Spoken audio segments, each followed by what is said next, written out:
Hello, how are we doing? So guys, this is at the business end of the playlist. We are talking strikers, okay? Now, strikers and attackers are, with goalkeepers, amongst the most expensive positions you can buy for, especially when, you know, it's a proven goal scorer, someone who's a starter, or an attacking, you know, a really strong winger who's designated in this as a forward who will get involved in goal contributions. They never ever come cheap. So when you have the opportunity to buy them off season or out of trend or whatever, it can be very profitable, not just for the, you know, for buying them low and selling them high and later on, but for the utility and the usage you can actually garner out of them for SO5 competitions. Price of entry, guys, on this video, like the rest of the playlist, is make sure you like it before you go any further. Do it now. Subscribe to the channel if you haven't already. If you haven't joined the platform yet, why the fuck are you watching this? But you should be hitting the links down below. Support the channel, support yourself, get all the free stuff that's going. Let's get stuck into it. Now, I'm going to start with Miro Minotas, okay? He's just transferred about a month ago from Houston into Liga MX, into the Mexican League. I forget exactly which club he's went to. Really strong performer for Houston's one of their better players. They had a pretty rotten season, but they've transferred him, they've sold him, and he has, you know, went to another league where you'd expect him to be playing. He's a big name signing for them, and the sort of form he's on. Liga MX is a better league than MLS in terms of on that continent. Liga MX clubs always win the Champions League, they always do really well. And, you know, if they're going to be plucking players from MLS, generally speaking, it's better players, you know, that are rubbish. I say rubbish, Houston are decent, you know. But, you know what I mean, they're not Galaxy, they're not NYC, they're not Red Bull, they're not Toronto, they're not Portland, they're not Seattle. They're Houston, you know. So I would expect this guy's now limited availability. There's only so many cards of him. There's only 41 rares, 7 super rares, and 1 unique. Duh, only 1 unique. But again, in the Americas, this guy could definitely be a differential that helps you bag some points. He's going super cheap, even though he's limited. And like limited cards, I've picked up a Sorloth, a Kamada, a Kluivert, a Sunjic. Limited cards excite me because I know then there's limited competition in the entries for the SO5 competitions, and that can be the difference maker. With ETH appreciation aside, this guy's rares are going mental cheap. Jordan Morris, at 26 years of age, he's been an MLS ever present since he was first off the draft for Seattle. I can't remember how many years ago it was now, maybe 5 or 6.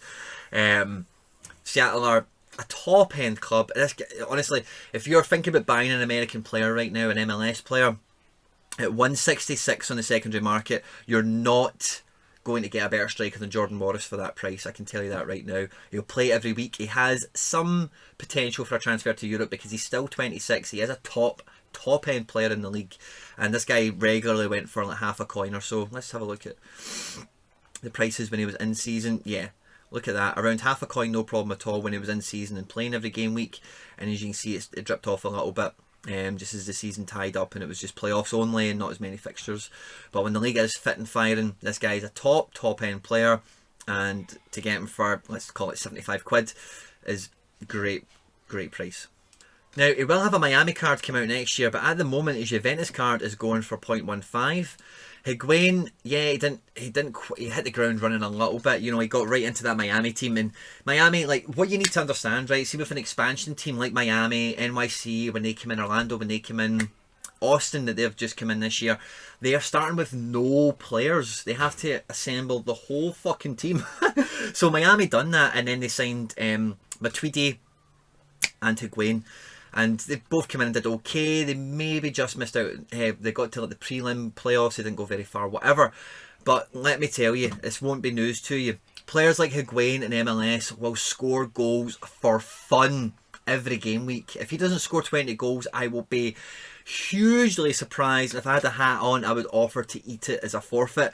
But again, someone who's going to score 20 to 30 goals, in my opinion, for this kind of price range, I would put Jordan Morris ahead of him because he's younger, of course, and got potential to return to Europe. Higuain maybe has a bit of a Zlatan potential to return to Europe also. I don't think that's too likely, if I'm being honest with you. But his price is held down with these orange scores and these Juventus scores from when he wasn't playing too much and whatever. But this guy will be up there with the Velas. He will be up there with the Joseph Martinez's of the league. No two ways about it.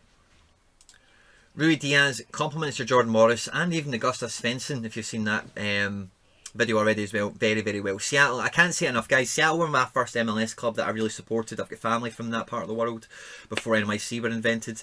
And this guy has been a solid mainstay for them. His record in playoffs is incredible. So if you're thinking about longer term, you'll get a really good season out of this guy because he's a big game player.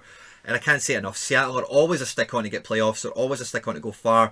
And if you've got solid, good performing players for a club like that, they're just going to serve you so well. In the off season now, you can see his auctions are going really, really cheap. Super rare, maybe not as much. How many super rares are left? Just one. It might be a prize, I'll need to check that out. But again, solid performer, and that's what you're really looking for from the thing with MLS it offers you, especially for the global all-star competitions, is super powerful strikers that are going to score lots of goals that go very cheap. If this guy was in Europe with these types of stats, and even with his age, he would be quadruple the price easily.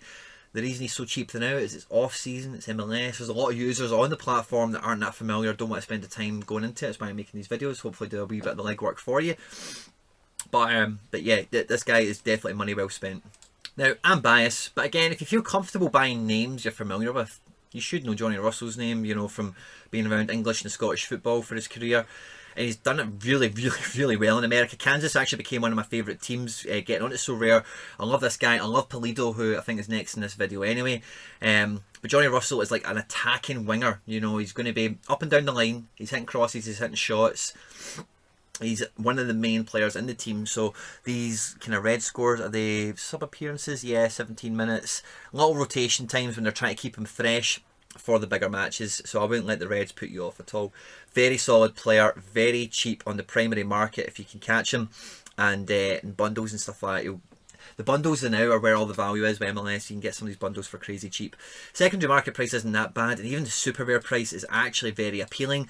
It's just the age that maybe puts me off a little bit to go super rare on him, but the guy's got goals, assists, the guy's got everything. Very, very, very solid card. And again, if you're happy with familiar names, this guy's a good one. Little side note, after MLS, it's not out of the realms of possibility you'd expect a guy to show back up in the SPL again. And a guy like this, back in the SPL at some point in his career, he will run the roost, you know, for any club. He'll be very, very strong, very good to have. And yeah, the next guy is Pulido. Now, Pulido, for me, is one of my favourite cards I have. Unfortunately, I've not been able to use him too much.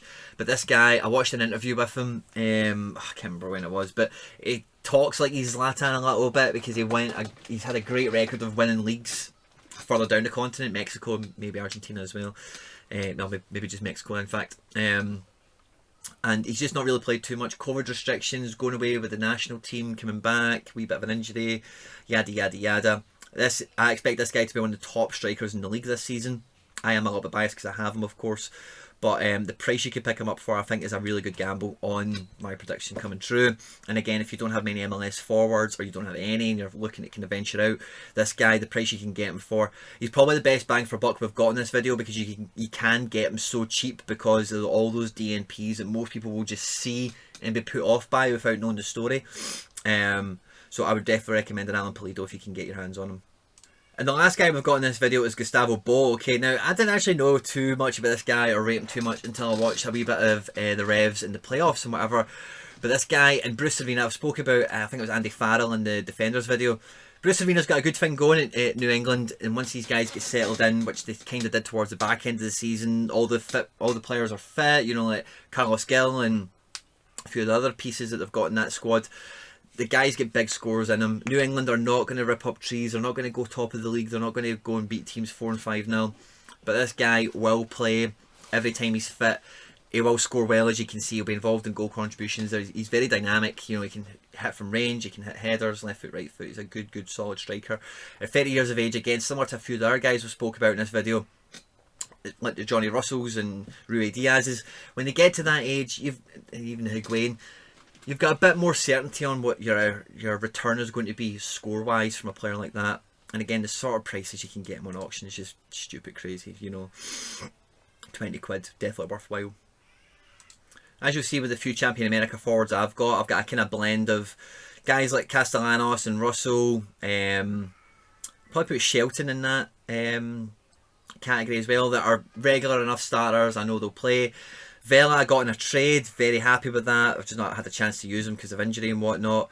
Javi Hernandez, let's hope he does something next year under Greg Vanny, LA Galaxy. But again, the strikers I've got, I'm trying to cover East and West a little bit. I'm trying to cover guys like Mason Toy, who've got potential, who could come through and have a big year next year. Christian Pinilla had no option in that really. But you need guys in this league that are going to score goals, no two ways about it. Hope you've enjoyed the video, guys. I hope I've given you something you can take away and hopefully go get a nice wee cheeky bargain for. Like, subscribe, share, retweet, all that good stuff, guys. Stay out of trouble, and I will catch you on the next one. Take care. Bye-bye.